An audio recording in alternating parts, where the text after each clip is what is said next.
Yes, y'all. What's going on, man? We are back. This is Vel. And your boy Z. What's good, world? What's good, man? We in the Bills Cafe, as y'all can see, different background. Switched it up. The Browns residents. The one and only.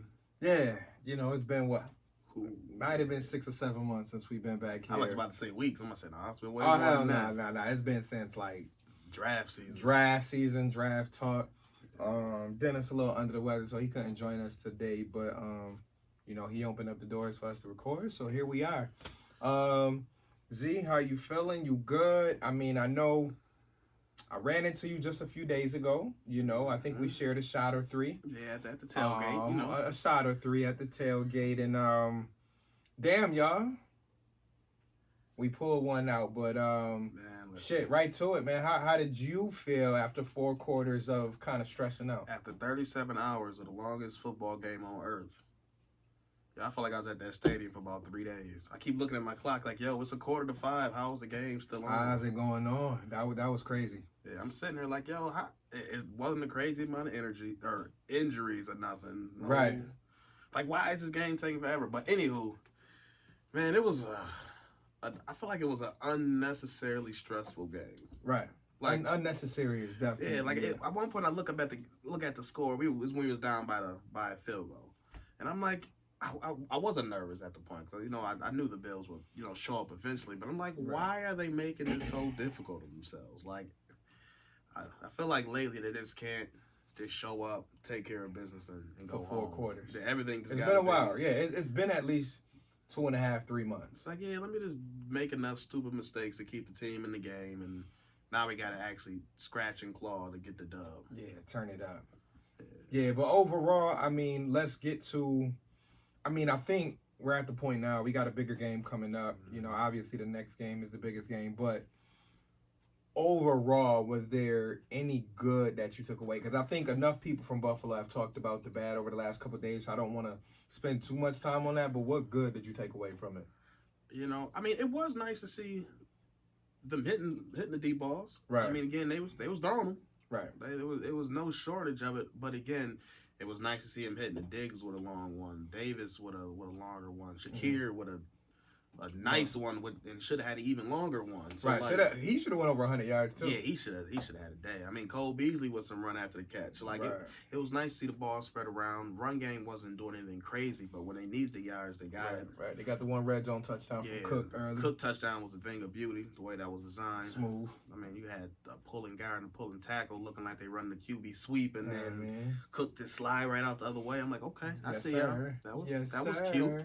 Yeah. I see you, Dorsey, on that one. Mm-hmm. But overall, it was good. It was really good to see Elam get another pick. Come on, man. So I mean, at this point, if he haven't solidified that number 2 corner spot, McDermott just on shit. Yeah, I don't know what it's gonna take at this point. Yeah. And I mean, even then, it kind of took a bit of a Dane Jackson injury. Unfortunately, get well, Dane, but God, so I hope this is the turning point. Like we've been saying for a long time now. I want to see Trey on one side and Elam on the other. Elam on the other. And just get them boys 100% of the snaps. Yes, Dane did what he needed to do over the last year and a half. He's trustworthy and all that. And Benford did what he needed to do when he played, but you traded up and drafted this kid. And he got 3 picks. In the first round for a reason. He showed up. He probably should have had 2 picks too. Right. He should have ended the game with 2 picks. He had a couple pass breakups, a couple good solid tackles. That was good to see. Trey White made a couple big breakups. A couple good breakups. It was nice to see his recovery speed still there. Exactly. Yeah. Because that's one thing we haven't seen yet. It's a game by game thing, right? Yeah. So, but to see that he was able to, he got beat off the line by Waddle, but again, it's Waddle.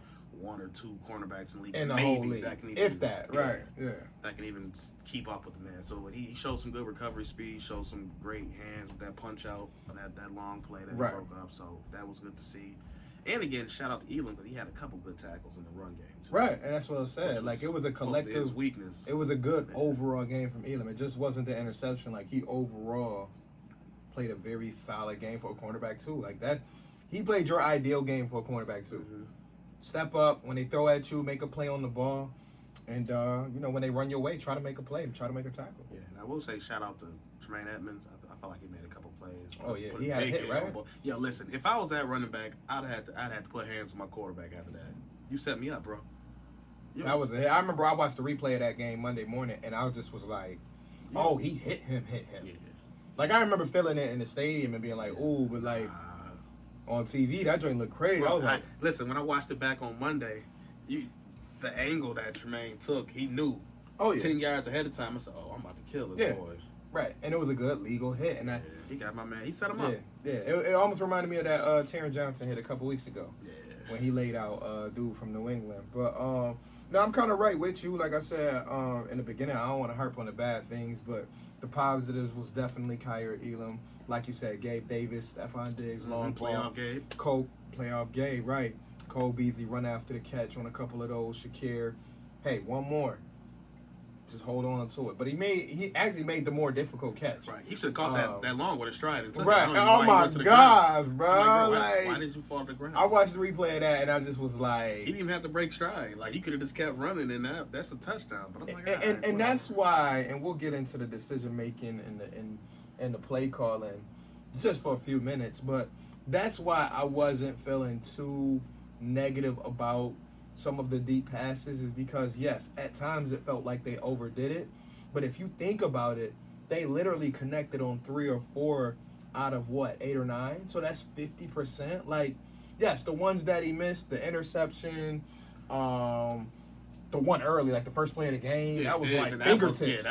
That. So when you look at those types of plays, it's like we're talking about inches. Yeah, you know what I mean? We're talking about the one with Shakir. That's just a drop. So, like, should we scale it back? Should he check down sometimes? Of course. I mean, I'm always going to be for the mixed bag when it comes to Josh, because I do want him to be able to settle in sometimes. But, again, if he connects on that early one to Diggs, if Shakir takes that in and goes to the end zone, we talking about a 5-touchdown game easily. I'd much rather have the argument or conversation on this side of the spectrum as opposed to the other side. This guy was open and you didn't let the ball go. You kept throwing it 5 yards. Yeah, right. Because we've been there. yards. We've been there with Tyrod. We've been there with Trent Edwards. We've been there with EJ.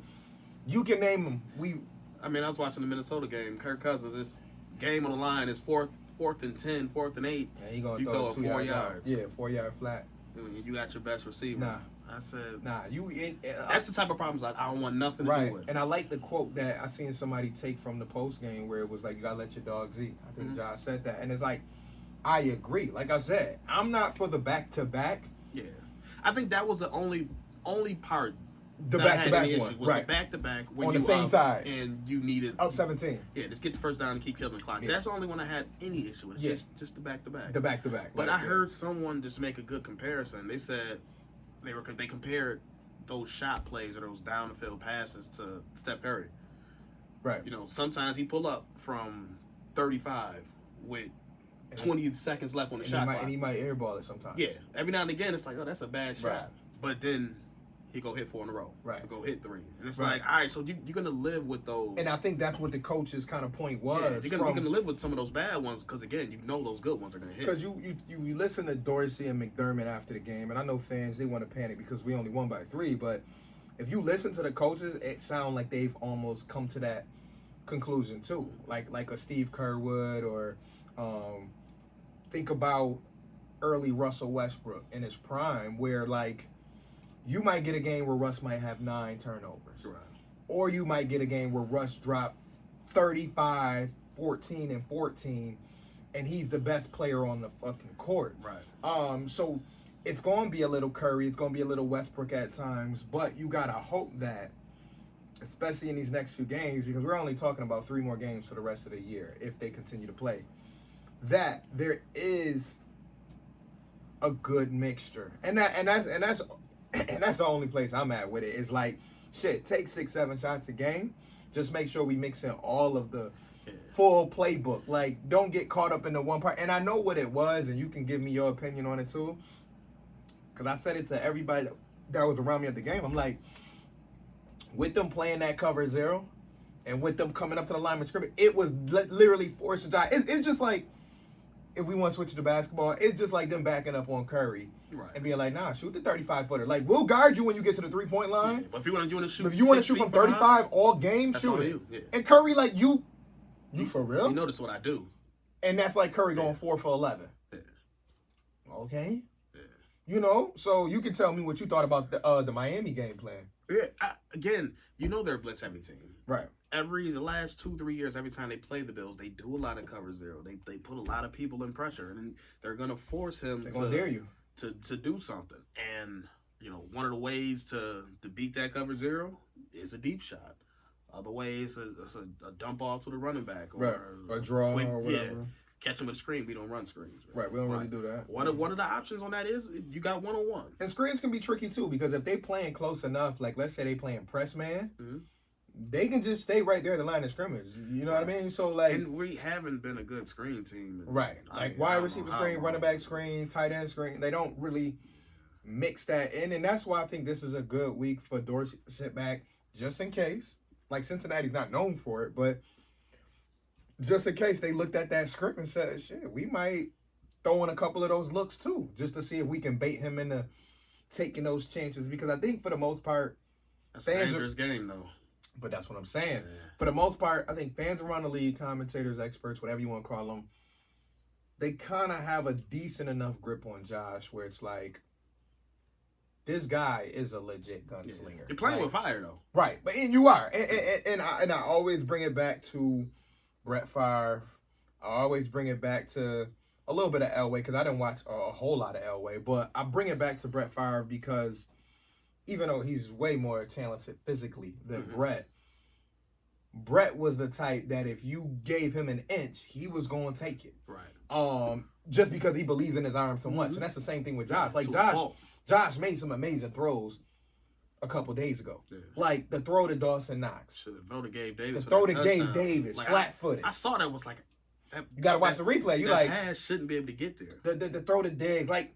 There's some throws that he makes, and I think I tweeted this the other day. It was like, yeah, he leave a couple that's gonna make you scratch your head, but the ones that he gonna make that put the points on the board, only one or two can make. That long pass to Diggs, 60 yards in the air, bro, and it's still just a flick. Like, how do you make a 60-yard pass against a Pro Bowl corner? Like, we joke about X, but X on most receivers in the league is shutting receivers down. He just can't get his hands on Diggs. I've always said that. When it's Diggs versus Howard, Diggs always finds a way to get open on him. Yeah. Even if it's just a couple yards. Right. Like, that's just how talented Diggs is, though. But Howard is a very good corner in the NFL. 100%. It's just that Josh has confidence in Steph. Steph has confidence in himself. Yeah, and that's what it boils down to. Because, again, if I'm Josh Allen, right, and I see Diggs one-on-one, no safety help. No safety, man. That's the thing, man. I'm not supposed to trust my guy. And that's what I'm saying. Like, I know that the game situation matters. I know those things are important. But, again, if I know that I have one of the best receivers in the league, I'm going to give my guy a chance. But another reason why I don't mind it too much, again, it just continues to put on tape for all the other defense that they'll play. Try me. Nothing is safe. There's no part of the field that I can't touch. Even if we up 17. Yeah, you right, definitely that part. Yeah, because, like, again, how far back you want to play your safeties? Because, again, I can still out-throw your coverage. Right. So, it's... Which he showed in the divisional game last year in Kansas City. Mm-hmm. The long touchdown to Gabe. Yeah, and that third quarter, the safety thought he could get Gabe ran right by him. Yep. Boop, Josh throws it over the top 75-yard touchdown. Yeah, so there's no part of the field that's safe. So, it really keeps... defensive coordinators on their toes. Every blade. Yeah. You literally, when you're playing Josh Allen, like I said, will he throw you something every once in a while? For sure. Yeah. But you gotta hope that happens. Because if it's one of those games where he's throwing the ball at an 80% clip, good night. Yeah, because again, if I'm throwing 60 yards in the air, I mean, he threw that ball, Diggs is only about 30, 35, 40 yards out. Mm-hmm. And you want a cornerback to cover that fire? There's not too many corners. And that's the thing. Like, Miami collectively, defensively, did a pretty good job. Sacked them 7 times. Mm-hmm. Had a defensive touchdown. Pressure all day. Lost. A lot of hits. I don't even care if it was by 3 points. The end result was what? Mm-hmm. They lost. Because we sat here and talked about it last week. We said, we saw a blowout. But we said, Miami going to literally be aggressive, right? And they were. They were aggressive offensively, defensively. I thought maybe on special teams, but they didn't really try nothing. But offensively and defensively, they went into that game aggressive. They took some deep shots. Mm-hmm. They obviously got after the quarterback. Like, they did what they were supposed to do. 100%. We got a third-string quarterback. Fuck it. We out here. Yeah. And guess what? They took their shots deep. They hit. We gave the ball away 3 times. Yeah. I mean, again, if the Bills don't shoot themselves in the foot, They blowing honestly teams out by 20 plus. don't think anybody can really go toe to toe. They can't. It's the Bills beating themselves when they're losing. And I know that, and it seems cliche, right? It does, because again, like it sounds biased. It sounds but homerish, it's but valid. It's legit, because when the games that they've lost is games where they're putting up 3, 4, 5 turnovers. Right. You gotta still remember, A lot of times unforced turnovers. Right. Again, we had the fumble, but the long pass to Davis or to Brown, he didn't really. He had to throw that. Yeah. Could have threw it to his outside shoulder. Right. I mean, the play to Beasley. I mean, that's it was what it was. I mean, that shit happens. Yeah. Beasley could have came back to the ball a little bit. Right. I mean, that sack fumble, I think that's on Josh 100%. Yeah, for sure. But it's just like, if they're not shooting themselves in the foot, that's not a close game at all. Yeah. And most of the games that have been close, they're not. Well, think about it like this, too. And we'll move forward because I feel like the next game is obviously more important. Think about it like this, too. How many teams right now in the league can give up the ball 3 times and give up a defensive touchdown and still win the game? Bro, with all those issues, they still put up 34. That's what I'm saying. Like, right, offensively, we sat here, and that's why I had to, like, scale back on criticism. Complaining. We look up, it's still 34 all the fans were complaining about the offensive side of the ball. That was fire, like, Dorsey, I didn't hear this and that. I'm like 34 points. All offense. In the playoffs, too, against a divisional rival who knows you. Right. Come on, y'all. Like I said, I get it because, yes, we picked a blowout. We sat here, and we said... I'm pretty sure I said 34-13. And I said 30-10. And... I mean, we got the 30 number, right? We was in the 30s, but... I mean, I got the 34, right? Okay, I'll give you that. I said 30. Definitely didn't score. They definitely didn't score 10 points. But the defensive side, we had wrong. We had wrong, but guess what? We still only gave up 24 points. Right. They still came up with timely plays. Matt Milano still played well. I think he only had really 1 missed tackle that I remember. Yeah. Third down, that missed tackle. Yeah, I definitely need Milano to clean up those missed tackles. Those little, and they only happen like once every 4 games. Yeah, it's consistent with Milano. He's not the greatest tackler, but usually when it matters, he do make the tackle. He make a play, and he came away with the game 10 tackles and 2 sacks. Yeah, so I'm not completely tripping because my man came to play. He's an all-pro for a reason. He just needs to clean up those little missed tackles. And then lastly, in the secondary, they just got to continue to work on their communication because I feel like at times they look like they are in one sync, and I know it's going to take more time of them being out there. I mean, listen. I mean, it's a different crew out there every week. Yeah. So, like, this week we know we're not getting no Micah, so it'll be the same 4. It'll be Dean, Marlowe, Poyer, White, and Elam. Hopefully. We praying. But if that same 4 is out there, and I know Cincinnati is talented. It's different. I still like our chances. Yeah. I still like our chances because I do believe, knowing Leslie Frazier, the veteran guy he is, and this is a great segue into Cincinnati. As experienced as Leslie is, I feel like he's gonna have a good game plan. I think they're gonna mix some things up for Burrow. Yeah. They know they got injuries on that in the offensive line. They gotta take advantage of that. But and again, they didn't play. Only played 9 minutes a couple weeks ago. But both teams saw a little. At least a glimpse of what they wanted to do. Right. Granted, it was still early to even really get into plays. So it was too early to really get into the meat of the game plans, but they got a little taste. Yeah. Oh, okay. They want to do this. They want to do that. You know, Tyler Boyd got his little touchdown right on Trey. I know Trey want to get that one back too. Like, I think they'll be ready. And like I said, play Elam, and Marlowe and Poyer getting another game back there together. But I think this game... Marlowe had a nice pick, too. I forgot about that. Right. He was hitting on the joint, came through, bang. That was early, crowd went crazy, which was another thing. It was good to hear the noise in the crowd. The crowd noise. Like, for those, like I heard some clients already tell me today they could hear it through the TV. But it was crazy in there. Yeah, wow. I was trying to tell my dad, I'm like, you would think the New England game, because of the emotion, from coming back from the DeMar thing, you would think that would have been a louder game just because people coming back, being welcoming, blah, blah, blah. But no, this playoff game? Yeah, this was different. Bro, these motherfuckers was like, because I was joking with this one guy who, one of my clients, he came in today, he said he was at the game too, and he said he was, losing his voice and stuff. I said, man, my voice is gone for the I first said, quarter. but I said, I've learned to preserve my voice. Like, if it's in the first 2-3 quarters, I won't even. I'm going to hit the people with the silent, because I'm like, if everybody else around me is making all that noise, I'm good. Right. Oh, y'all got it? Bet. Because I'm quick to lose my voice. I will lose my voice tailgating. I'm a seat banger. Listen. Right. I'm with that too, though. Like, seat bang, boom, boom. But, like, again, for y'all who weren't there, like I said, y'all probably heard it on TV. It was loud in there. So I do want to give a quick shout out to the Mafia. Yeah, and again, it's gonna be like that again. This man, or even it's gonna be crazy. I don't even know if it could go up even more, but it probably can. But there's always another level. It's gonna be crazy. Looking forward to it. I know matter of fact, I've only been to 2 wild card games in my life. And that was last year and this year. So this will be my first divisional round game going to. So it's gonna be different. Shout out to the gang. Shout out to the crew. We'll be back out there, doing what we do. If you see us, as I say every week, you already know what to do. You sold yours already? For this game? You going? No, I'm in there. Okay, all right. Yeah, no. I had to double check. Yeah, no. What about your brother? I'm game. He'll be back. Okay. Yeah, he'll be there. All right. Well, Greg, if you're listening, you already know, man. Come get you a shot. But yeah. So keys to the game, man. What's your top 2? We don't have to go through them all. But what's your top 2 keys? It's whatever D-line dominates, I think this is where it's going. I think that's where the game is going to be won.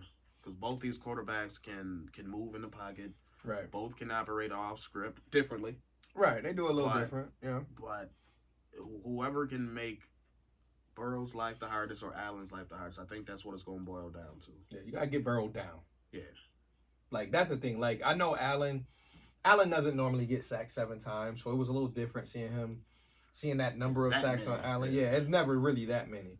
But obviously Miami did a different thing. They just crowded the line of scrimmage. So, to your point, it'd be interesting to see how Cincinnati generates that pressure. Right. Are they going to just use 4? They have two really good edge rushers. Yeah, they got, what's it, Hubbard? Yeah, Hubbard and Hendrickson. Okay. And then I know they got some guys up the middle, too. So, like... Yeah. And Trey Hendrickson, he's a beast. Yeah, he get busy. I remember last year he made an impact in the playoffs. Mm-hmm. Like, he was... double-digit sacks the last 3-4 years now. Like, he's legit. And he's very underrated, too, because he almost is like the safety that they got, Bates. Yeah. Where Bates is one of the best safeties in the league. And you just don't get as much of a buzz. It's almost like what Poyer went through. Jamal Adams get all the buzz in the world. Oh, my. He can't cover. Top 10 safety. Right. He can't even cover shit. But Bates is one of the best safeties in the league, in my opinion. So obviously that's a key line of scrimmage. Yeah, line of scrimmage for me is where this game is won and lost. Again, Cincinnati got some issues at the tackles. Both tackles maybe potentially down. And I think both are week to week. Guard or center. Who's the other person that's out? They said 3 are battling injury. They said 3 total are battling injuries. I mean, I know they lost early in the year. They lost Collins. Trying to think who else. Yeah. I can't think of the name off the top, but I know they battling injuries. So if I'm the Bills defenders, man, like I know y'all don't got Von Miller, but I thought Basham, to go backwards, he did have a good game. Yeah, against Miami. I mean, I didn't see finesse at all. I mean, he was out there, but his impact was non-existent. Like, if there was ever a time for you to show up, dog, this would be nice. This need to be This would be nice. Greg, you've been playing good all season, but I need you to take take dominant. another level. Yeah, because the playoffs is where a lot of your good players become great. Yeah, you're the alpha on the line. Yeah, you are the top dog at the end, and physically you are the most gifted player outside of Ed Oliver, which Ed Oliver. He came through with a sack last week, but like outside of Ed Oliver, you are the most physically gifted guy on that. You have an elite skill set, right? And I need to see the full repertoire, all that. Yeah, I need to see hands up. I don't care. Move. Tipped interception. I need to see your counter moves. Right. I need to see your backup. Like I need to see everything from you, Greg. Right, and plus you're dealing with a big running back, so I need him in the run game. Him and Shaq. Listen, listen. If you want to give Mixon the ball. Please give Mixon the ball as much as you want. 20 times. We'll take the 20 for 50 carry. 25. I mean, 20 for 50 Give yards. him as much as you want. Yeah. And every time they hand the ball off, it's a win for the Bills, in my opinion. Yeah. Because you are losing the chance to really have an explosive, dynamic play. So if you want to run Mixon, please do. Please keep running Mixon. We'll take it. And if he run off a couple 15-yarders, cool. I'm with you on that. Keep feeding him. because that's not going to win you the game. All right, listen. I always say with Cincinnati, the best chance at beating them is playing a game, especially when it comes to defense, similar to what Pittsburgh and Baltimore do. And that's just suffocating them at the line of scrimmage, but also keeping the game in the teens and 20s, because Cincinnati, to me, like I've seen the Bills win, and we talked about this before. I've seen the Bills win in every way. They've won low scoring, mid scoring, high games.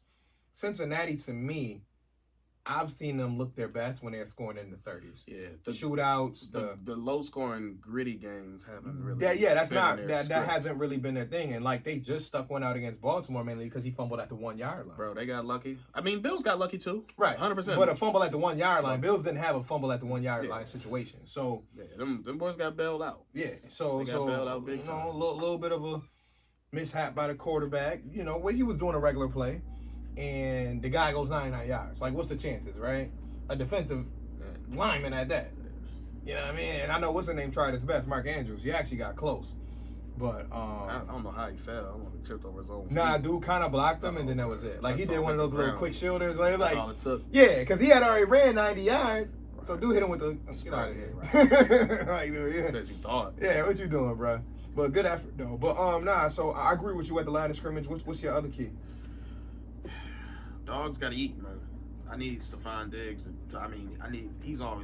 He shows up, but I need them to get that man the ball early and often. Their best cornerback is Eli Apple. And we all know he can be toast.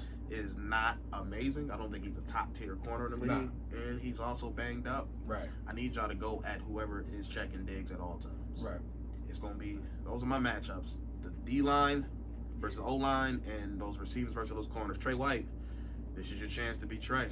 Oh yeah, I need you. Another LSU guy. Go against him. I need you. Oh my gosh, I really need that. That's one of our secret weapons on defense that I've been waiting for. Another one of those early season games from him. Like, I know he's been battling injuries, so I'm not giving Poyer no slack. But if there was ever a game for another defensive player in that secondary to step up like Poyer, oh man, this would be great 100%. because the ball is going to be in the air. Like, I don't care. We can talk about mixing all we want to.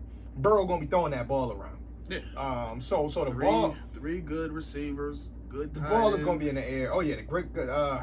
What's his name? Hurst. Yeah. I mean, Samaje the ball Perine is going to be in the air. Receiving running back. Like it's. So I'm looking for Poyer. You already mentioned Tre'Davious. Kyer, of course, we've been talking about him enough. Dean Marlowe, just do your job. Yeah, just don't get burned. Yeah, when that ball is available, I need the D to get it. Be ball hawks. Take advantage of it. Catch the ball when it's there. Now, I will add, for me at least, I think obviously the front seven as a whole, but I do think this is also potential for Edmonds and Milano to come away big too, because what I think Burrow might start the game by doing is going with the intermediate and short stuff. I think Burrow is so smart, and this is where he gets all his credit too, is he knows how to be smart with the ball, especially early in the games. Yeah. So, like, that's going to be money situations for Milano, Edmonds to just make big hits, to make tips at the line of scrimmage. Because whether you blitzing both of them or whether they're faking the blitz and dropping back, that's when I feel like Milano and Edmonds can kind of control that part of the game and force Burrow to go deep. Because, hey, if you want to take chances deep one-on-one, cool. Then that's when we talk about Elam and White doing their job. But I really feel like if we want to, if we want to look our best, is making sure we take away the short to intermediate game with the tight end, with the running backs, with Tyler Boyd. Because Tyler Boyd is not going to hit you with a 40-yard bomb. Tyler Boyd going to work anywhere from 5 yards to 25 yards. And so Jordan Poyer, Milano, Edmonds, as long as they clogging up the lanes in some way, I feel like we got a really good chance of getting them to punt the ball. Because to me, that's going to be the biggest wins on Sunday is we got to force punts. And obviously turnovers, but get Burrow off the field. Yeah, I feel like a lot of what you said, which I do agree with, boils down to them being able to get pressure before. Because if they're able to get pressure before without having a blitz, that gives Milano, that gives Edmonds a chance to actually be back there in coverage and clog up the middle. Right. Because again, if Edmonds is able to be back there 10, 15 yards off the ball, clogging up this space, clogging up this middle, it makes it a lot harder to work in between those hashes for the quarterback and for the receivers and tight ends. So, but Because what? Outside of San Francisco, who got a better linebacker duo? That's it. Arguably, yeah. I mean, because I'm looking at what? I'm looking at Cincy. I know who they got. Okay, cool. I'm looking at Kansas City. Got them. Looking at Jacksonville. I know they got some ballers. The one dude got like 300 tackles, but got them. Dallas, respectable, but got them. Eagles, respectable, but got them. Like, we literally are right there as having the best linebacker tandem left in the playoffs. Only 8 teams. Right. So, if our linebackers and, like you said, our front four can take care of business, it'll make the corner's job easy. Right. It'll make Poyer's job and Dean Marlowe's job, because I continue to say, when they get those deflections and those balls get up in the air, anything can happen. It's game time. because I've yet to see Cincinnati, like, we've seen Bills turn the ball over 3 times and still win. I've yet to see Cincinnati have a game where they've turned the ball over a ton and still won the game. Yeah. I mean, if either one of these quarterbacks got a bunch of time to sit in that pocket, it's going to be It's for curtains. defense. Oh, yeah, it's curtains. So It's curtains. these teams are going to have to figure out a way to get this pressure. And unfortunately for Cincinnati, they've been susceptible to a lot of sacks over the last year. So granted, they've been much better this year compared to last year. Right. But they still But have now with given them up a lot of injuries. sacks. And Bills, historically the last few years haven't given up a ton of sacks. Yeah, but lately Miami came with- they have. They've been giving up sacks. The offensive line has struggled. I mean, I wouldn't go as far as saying what Dan Orlovsky said. I think he said the Bills' offensive line was trash. But I wouldn't go that far. But they've had their moments. And what I look for is, I hope they do hear all the negative stuff and just say, hey, you know what? We let our guy get on the ground too many times last week. I think he got hit or knocked down 13 times. I think, So, yeah. boom. We need to come together as a collective, all 6, 7, 8 of us who are in that rotation, and we need to make sure we keep him upright. Yeah, We don't care if they blitzing or not. We need to make sure we are keeping him clean in the pot, because nobody should be coming around stripping him and stripping his hand. Nobody should. Yeah, because some of those sacks was as soon as he hit that 3 steps. Yeah, some of that stuff is inexcusable. So I do feel collectively they do need to come out with a chip on their shoulder, because guess what? One line is battered up and beat up, and one line don't got no excuse. Right. One line is healthy. So what we talking about? Yeah. So when it comes down to it, and we're talking about advantages, disadvantages, Bills should have the advantage from an offensive line to offensive line standpoint, from a protection standpoint. I mean, you're down 2 starters off rip. Right. So I'm looking at the Bills' offensive line to step up. I'm looking at the Bills' D line on the reverse to take advantage of Cincinnati. But again, Miami was battered up front too, and they didn't really dominate them. Oh, their offensive line, right. So, right. I mean, there's no giving. And they made a few sacks still in that game, because remember, now Milano had 2 sacks. I think Oliver had one. But had one. Right. I mean, they got their so sacks. It wasn't like a dominant. You weren't making his third string quarterback run for his life. Right. And to his credit, we'll give Skyler some credit here. He escaped the pocket a couple times. He balled for a rookie. Yeah. He was in way over his head, but he didn't look. He never did appear. Right. They had a couple plays I think they want back, and I think it was mainly because of the crowd. He held his own. Some miscommunication. He definitely held his own. So definitely want to give credit to. He got nothing to hang his head though. Oh yeah. I mean, if anything, he got a future as a great backup in this league for however many years. Like, he looks like that Chase Daniel route. Hey, shit. Look out. Case 2 Keenum games route. your whole career, but you'll Matt always Barkley. be in there. So I do want to dig deeper real quick and just say, who do you think will make the biggest impact from a player standpoint? So we talked about units, we talked about et cetera, et cetera. If I say Bills win this game because, who would you say is that person? 1,000,000% Josh. It's when the lights shine the brightest, that's when he plays his best. And when a few people count him out? Yeah, so I mean, you barely saw any design runs. You barely saw any runs last week. I think that completely changes this week. Yeah. This is, again, you're playing one of the other best teams in the league. Right. So there's no holding anything back. MVP, Josh? There is no next week if you don't win. So. Right. This one is for the AFC Championship. Yeah, so you're going to see runs. You're going to see quarterback sweeps. You're going to see some read options. He's going to use his legs. more than likely he's probably gonna hurdle somebody. Like this is the Josh that shows up. So again, with this is that game your this bold week, prediction for the game? so he gonna leapfrog over He somebody. gonna leapfrog his former teammate. Because remember now, he got Logan Wilson out there. Oh yeah, that is his man's. Wyoming's man. Yeah. So more than likely he's gonna be using his full repertoire. Yeah. So again, the Bills are gonna go as far as Josh Allen goes in this week. So again, I feel like that's a cop out. Yeah, that's an easy one. But I feel you because you could have just picked somebody on defense and been like because of but this really is up to what Josh Allen does. Yeah. As far as he goes is as far as his team. Because he didn't play a bad game once again last week, but he just had a couple plays. He had a couple plays he won back, and this is a perfect chance for him to have MVP Josh moment. You going against what, the second runner-up this year? I think he was, right? Burrow was second runner-up. Or no, Hurts was. Yeah, the MVP ain't come out yet. Okay, but I think it's like that. But anyway, All-Pro, I think he was third. But either way, you going up against another elite quarterback. I think last week the pressure wasn't the same because it's different. You're going against a third-string quarterback. Yeah. You know, Bills had all the pressure last week. I mean, again, they'll still have a lot of pressure this week, but it's different. It's different this week. Like even though it's any given Sunday, yada yada yada, they know they were up against an inferior team. Yeah. And I'm not saying they came out weak because they know they didn't come out playing with their food or nothing like that. However, it's different when you know you're going against. I do gotta ask you this before before we give our prediction on the game. I want to ask you: did we hit on any of our upsets last week? I know you called Jacksonville. I think I missed out. I know I said Giants. That was an easy one though. Yeah, I said we Giants both over said Minnesota. Giants. Cause I was trying to think back before today. We both said Dallas. Yeah. Both said San Francisco. No, I think I might have said Seattle. I might have said points on Seattle or something like that. You if you said that. San Diego.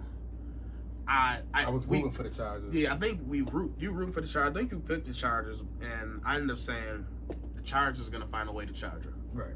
So that's what the Chargers and do. as we know, they definitely and that's exactly what happened. I said, regardless of who the coach is, the Chargers still got that name on the jersey. And they're going to find Justin Herbie, strangest way to lose. I still can't believe they lost that 27-point lead. But I say this every week, but I got to get better with my predictions. So I'm going to let you start first with the Bills score. So what you got, man? This is big week, divisional round, everything on the line, man. This is the hardest game to... Honestly, say the Bills make it to the Super Bowl. Mm-hmm. I feel like this is the hardest game that is on their schedule. I don't know. San Francisco tough. Yeah, San Francisco ain't got Joe Burrow. You're right. Purdy. Again, you have an amazing system with a sufficient quarterback. Exactly. But I think it's different. Okay. I think this is honestly the toughest matchup for the Bills. Even Kansas City? Yeah.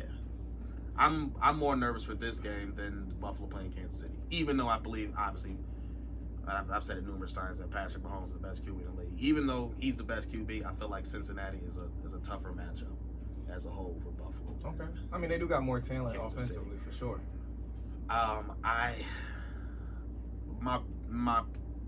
brain is telling me that this should be a high scoring game. Okay. My gut is telling me it might be like that Kansas City Buffalo game week 6. Yeah, my gut is telling me this is a game in the 20s. Okay. I mean, I can see it because the intensity gonna be there. Yeah, even if it start off high. Yeah, these are two of the best offenses in the league, but I just don't see. My gut is telling me it's not gonna be a crazy amount of points. Okay. I could be completely wrong. I'm with you because I got a score right now in my head, so I'm gonna. They can score at the drop of a hat. Yeah. So I think this is a one-score game. I think this really goes down to whatever team has the ball last. Oh, it's gonna be a stressful game. I think this is a 27-23 game, Buffalo. Wow. You wanna know what's funny? I got 27-24. Yeah. So I'm with you. As you see, for the most part, we normally are close in our predictions, but yeah, I kind of see it the same way. Like 20s. Maybe the first half might go 17-14 or 17-13. Yeah, I feel like it might be a slower first half, and then second half points. It kind of it might get weird, but I do agree with whoever gets it last wins. I don't see either quarterback ending the game with like an interception or something like that. Even though I would love it if Burrow got it with like 20 seconds and we picked him off, but now, like this is really unfortunately for us Bills fans, because I say it every week. Anytime I'm talking to a fan outside, is like we just can't get that like chance to take a deep breath. Like it's Hell been since no. October or September. Like I can't remember. I think it was October. Like it's been months since we've been able to really watch a game and just from beginning to end. From beginning to end, right? Even like, from halftime on. Yeah, like New Shit. England, you know, a little bit in that game and a little bit in the Jets game the second time, but like it's just been tough. Yeah. But I think that for the most part we are now battle tested. We battle tested, so it's like even me watching that game at the stadium, just the nerves wasn't there. It wasn't right. It was like, yeah, I'm nervous. It was annoying. Right. It was like why are we just making? You know, here we go. Like, why y'all making yourself work this hard? Right. Like even when it was 4th and 1, I don't never feel like I was nervous when it was 4th and 1 and it went back to 4th and 6 for Miami. Like, so that play, that stadium was crazy loud when I got that delayed game. I'm like, yo, this. I don't know if I've ever heard it that loud.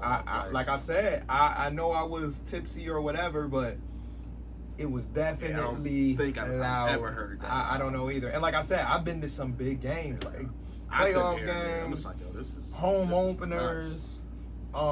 Is Shit, we thought they couldn't top the Hines touchdown shit. right. It was louder. Let me think. I think it might have been like, that's a tough one. I don't know. Hines that touchdown. Play, it was loud, man. That place. All right, that might be. It might be comparable then, if anything. But like, I'll say all that to say, it's gonna be crazy. I think the game is definitely gonna be close. I think turnovers will matter. I think the trenches will matter. And that's the reason why I still give the slight advantage to the Bills. Because I do think if we go trenches to trenches, and I know some commentators already on ESPN disagree, but if we compare trenches and health, I think Bills have the slight advantage only because they're dealing with less injuries along the line. Now, granted, Von Miller is a big injury. Naturally. Jordan Phillips, we still don't know if he's going to be able to get out there. We know he's never going to be 100% for the next 3 weeks. Until he gets off-season surgery, probably. But I don't know if he's playing this week. That might make a difference. But if we go offensive line versus offensive line, Bills got the advantage. If we go defensive line versus defensive line, I really think it's close. Yeah. Even though, like you mentioned earlier, with Herbert and Hendrickson, they do have the better pass rushers, you know, from an experience standpoint. Yeah, I mean, those guys got sack totals that the Bills' young guys can't compare to right now. But Ed Oliver, Greg Rousseau, like you mentioned, if we can get Epinesa to contribute, Shaq Lawson in the run game, I think that's where it's going to be won. And I think that the Bills, in this situation, will step up in that. And I think you mentioned it before about Josh and the bright lights. Josh know this game is on him. Like, we don't want him to have to feel like that. But Josh know this is about him. Josh know, shit, I should have had 5 touchdowns last week. Should try 50 on them. Right. So let me go out here this week, take care of the ball. Let me get 4. Let me get 300 yards. And let's go home and let's prepare. Because the thing about the game that I like too Sunday, they gonna already know who won from the previous night. Right. They gonna already know who they playing. So now it's like, bet either we win this and we go into Atlanta. Don't let Jacksonville win. Nah. Because that's gonna ramp it up for both teams. Like, oh, we got a chance to win this game and go. Right. So home. right, if Jacksonville wins, which I'm low key pulling for Jacksonville, by the way. Low key. High key. I'm just saying, some people got mixed feelings on that game. Because some people are like, oh, I'd rather the game be in Atlanta. I'm like, bro, y'all for is what? Because people is crazy. But anyway, I really feel like this is a good. You rather play Kansas City in Atlanta than Jacksonville in Buffalo? I know. People tripping. Listen, I saw a couple people say that, but I really do like the fact that we'll know. Like, we don't have to win the game and be like, oh, we got to wait till tomorrow to see who we play. We going to know Saturday night and Saturday afternoon. Well, yeah, Saturday night. So, like, man, it's going to be a lot on the line. I think the crowd going to be amazing. I think that Josh is going to be Josh, and I think that it's going to come down to the trenches. And that's why I'm giving us a 3-point win. It's going to be close. It's going to be annoying. But it's what we signed up for. When we knew we had a Super Bowl caliber team, we knew that we were going to have to run through Cincinnati. We knew we was going to have to run through Kansas City. We knew we was going to have to beat Baltimore at some point, which we did. We knew we was going to have to beat Miami more than a couple times, which we did. We knew we was going to have to beat, like, everything that we thought about from the beginning of the season. We said, all right, we got to do X, Y, and Z. We right there. Right. What's standing in the way? Cincinnati, Kansas City, Jacksonville. Only 3 teams stand in your way right now to get into that Super Bowl. So, for me, let's get it. 3-point win. I'm cool with that. So, we go from there to go to Saturday's games. Who you locking in? Because we only got the first game. It's KC. That's the first one. That's the First, after man, one. 4:30. Okay. 4:30. Who you rolling with? I mean, not even who you rolling with. Who you got? Again, I want Jacksonville to win. If he is even remotely close to how he played in that first half, Lawrence, they have no chance in hell of winning. Right. But if he plays anywhere close to that second half, there's a chance. It's gonna be a fighting chance. Yeah, there's a chance because again, I think they're on a 6-7 game winning streak. Like they've been rolling, and a lot of those games they've been putting up 30+. Yep. So it's gonna have to be a game where they and defensively they play aggressive. I like that about them. Like they're not no steel curtain, but they play aggressive. Yeah. So they're gonna have to. I mean, they're gonna have to play a mistake-free A game. Yeah, he can't throw 4 interceptions. Yeah, nah, I don't need bro. You can't have many. Yeah, damn. So I'm still gonna go with Kansas City. Okay. Because they still have the best quarterback. Nail biter, or you think it's gonna be kind of double digit? I don't think it'll be double digit. I think it'll be close. Okay. I think it'll be close. I don't know what the spread is. I just hope they don't get blown out. Yeah, I don't want to see Jacksonville. I'm thinking a 7 to 10 point win. Okay. Second game of the day, got to be NFC. What's the second game of the day? I saw Philadelphia, man. Great game. Philadelphia and Giants again? Yeah, man. Ryan Daboll. Ryan Dabes. If Jalen Hurts wasn't hurt, I would pick Philly in a heartbeat. But since he's been back, he hasn't looked right. It's only been one game because he had the bye week. But one, I haven't seen him healthy. Right. So I want to see if he can be close to himself. Right. 2, I haven't seen him in the playoffs yet. Right. Because it's different. So, again, I think this game boils down to how he responds. Who Hurts? Yeah. This boils down, again, they have a great defense, great weapons. But I think this boils down to how Hurts shows up. And if he's close to how he's been playing all year, Giants Cinderella story. I mean, it's cute. It is. It's like one of the mid-majors going to the NCAA tournaments, making it to the Sweet 16. Like, it's a good story, absolutely. But they don't have the horses to run with Philly. It's going to be tough. They're going to definitely need... I mean, Saquon going to have to run for like 200. Yeah. It will have to be one of Daboll's best coaching efforts, I think. Like, he has the coaching ability. It's defensively, I just don't think they can hold on. Yeah, Kayvon Thibodeau, he would have to go off. Yeah, but again, who's stopping A.J. Brown? Because they don't got, what's the name no more, right? They don't got Bradbury went to Philly. And they got Slay. Yeah, I mean, I just don't think they had the defensive horses. But that's gonna be a close one though. You think? I think so. I think. I mean, it is a division game. It's a division game, and I think that the Giants is not gonna go out like no that. Suckers. Like I don't think they're gonna go out like no suckers. Like the Giants give me the vibe like this year's version of Giants, and I'm so glad that they got back to having that swagger. They give me the vibe where you're gonna have to punch them in the mouth to knock them out.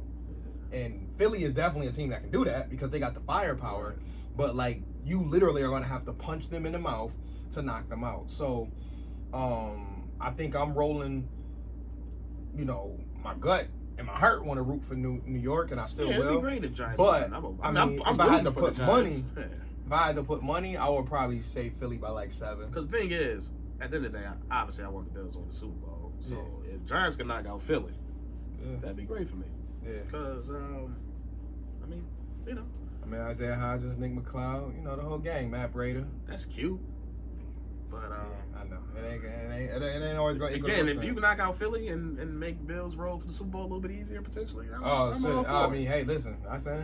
You knock out Philly. That's another reason why I'm pulling for Jacksonville. But, so last game of the day on Sunday, we got Dallas. We got Dallas Niners. Best one in the NFC. I think that's the matchup of the weekend. So far, Bills since he got that. Yeah, I mean, I'm just talking about when it comes to the blue bloods of the league. I mean, this long-time rivalry between the Cowboys and the 49ers. Let's go way back. Two franchises, Yeah, this goes long back. So I have no idea, bro. This one is tough.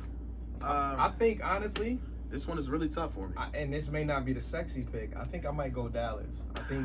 I think to me, and I know I hate how much Dallas gets talked about on ESPN, but I think Dallas right now have the experience factor that may play a role in this game, because even though I love everything about Debo, McCaffrey, Kittle, that defense is just lights out. Yeah, like best defense in the league. Best defense in the league by far. Whatever. So, with all that being said, I look at Mike Parsons, man, and I look at Diggs and those guys on that defense, and I really think they can cause havoc with Purdy. Now, that can all be negated by great coaching from the Niners. Scheme it up. They can scheme it up and have Micah going. Because again, I mean, he hasn't lost a game yet. Right. I don't even think there's been any close games. Purdy been balling. So, he's been doing what but he needs I'm to just kind of waiting, like, not to be a hater, but like waiting for Purdy to just be like, come back to Lou. Yeah, come back. You know what I mean? You all the way up here. It's like, all right, Purdy, you can't be the next Tom Brady. Let me see you down 10. Right. What you going to do then? Because, again, there's going to come an important time for 49ers where Brock Purdy is going to have to elevate his team.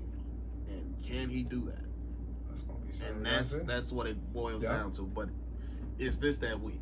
And that's the only thing I can't figure out. Because, again... Yeah. And you don't know which Dak you're going to get either. And that's what's holding me up. Dak versus that defense, that's tough. I don't completely trust Dak, and I don't trust Mike McCarthy at all. So I don't trust your coach and your quarterback. That could be the X factor, the coaching, the coaching on both sides. Yeah, like I'll say like this: I'll go Cowboys in a light upset, because I don't think there's like a. Yeah, I think that spread. I think the spread is going to be like very close, but I'm going Cowboys. Spread, yeah, you can check that, but I honestly think that's a real toss-up. Like, if there's a toss-up this week... Oh, this the toss-up. This the toss-up. I mean, like I said, Bills, Bengals, you can flip a coin on the Bills game too, but... Yeah, let me check the spreads for the weekend. So that Dallas-San Francisco game, San Fran is favored by 3.5. Right now, Bills favored by 5. Which is crazy. Yeah, it's kind of I don't even know. Phillies favored by 7.5. Kansas City favored by 8.5.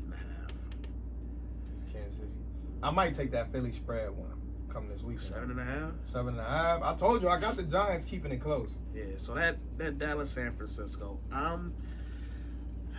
Do I trust the scheme? Do I trust the players? I don't trust the coach. If it come down to coaching and scheming, it's definitely Niners. 100%. Because I don't trust Mike McCarthy at all, because he's been in the spotlight plenty of times in the playoffs with Green Bay, and even with Dallas. And he crumbles. I know. I mean, last year when they had Dak do a QB draw and they ran out of time, yeah, that was the most idiotic play. I think that was against the Niners, right? That I don't remember. But I think the Niners knocked them out. I had to go back and look. I feel like it was Jimmy G versus Dak. This is really tough for me. I can't figure it out. But Dak put up 5 touchdowns last week. Right. You saw what Dak. And like I said, Dak is capable of doing that. You know what I mean? Just like a lot of these quarterbacks that's left playing right now. Trevor Lawrence can throw 5. Burrow can throw 5. Everybody can besides. Well, I can't say besides Purdy, because he put up some points. Yeah. So I think I'm gonna pick Dallas. Okay. I feel like I don't want to. I know. Yeah, it feels weird because, like I said, I hate when they talk about the Cowboys so much. I just, it's hard for me to go in and say this 7th-round quarterback is going to pull me to the. That's what I'm saying. Like and it's not to even be like a hater, but it's just weird because it's like, is he really about to march this team? And it's not even like he just riding the defense. They put no points. They he throwing touchdowns. And it's not just dump offs to McCaffrey. Right. It's not just. So it's like I gotta give him credit because he's balling, but it's just like when does it fizzle out? Right.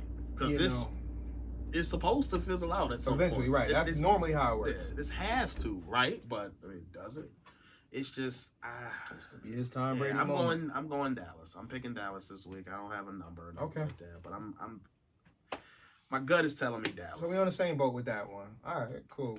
Well, we kept it under an hour this time for once in our life. Yeah, for once. But I will say, lastly, before I give you the mic, enjoy this moment, y'all. I think in the last few days, last week and a half, really last 2 weeks, so much is going on here and with our team. that we forget to really try to enjoy the moment. Like, this happened a couple years ago when we went to the AFC Championship. I remember sitting in my desk at work, like, just trying to take it all in, because I'm like, yo, we just went 17 years not too long ago without even a playoff appearance. And now we got into the point where we're a little bit spoiled because we got our franchise quarterback, we got a great coach, we got a great GM. So, like, yes, that means our expectations are higher, but that doesn't mean that we have to sit back and stress and complain every single day. Like, get a chance to take a deep breath every once in a while and just be thankful. We talk about being thankful for life, but just being thankful for the team that we have, the players in that locker room, the front office that we got, the coach that we got who don't get enough love. But, like, I really hope y'all out there are enjoying this moment because, bro, we don't have to be here. We don't have to be in the Final Eight. This is what they call the Elite Eight in basketball, Final Eight, whatever they call that shit. Like, we're one of the last 8 teams standing. Enjoy it. This is about to be one of the biggest games on TV the whole weekend. We got 40 million viewers last week. This shit might hit 50. Like, this is going to be it, along with that game that you just talked about with Dallas and Niners. But this is the marquee AFC matchup, at least. Like, people going to watch the KC Jacksonville game, and, you know, because Patrick Mahomes, really. That's Saturday afternoon for a reason. Right. This right here is it. We know what happened the last time these two teams played, and we're still praying for you, Damar Hamlin. Hopefully you're doing well mentally. And praying for the young guy from the Buccaneers last night who was laid out. But he's doing good, Russell though. Gage. Yeah, Russell Gage is good. But, like, I just want y'all to take it all in. Like I said, I listen to the radio a little bit. I'm hearing different commentators a little bit. And everything seemed to be kind of going a little bit more negative, and I'm just like, that's cool.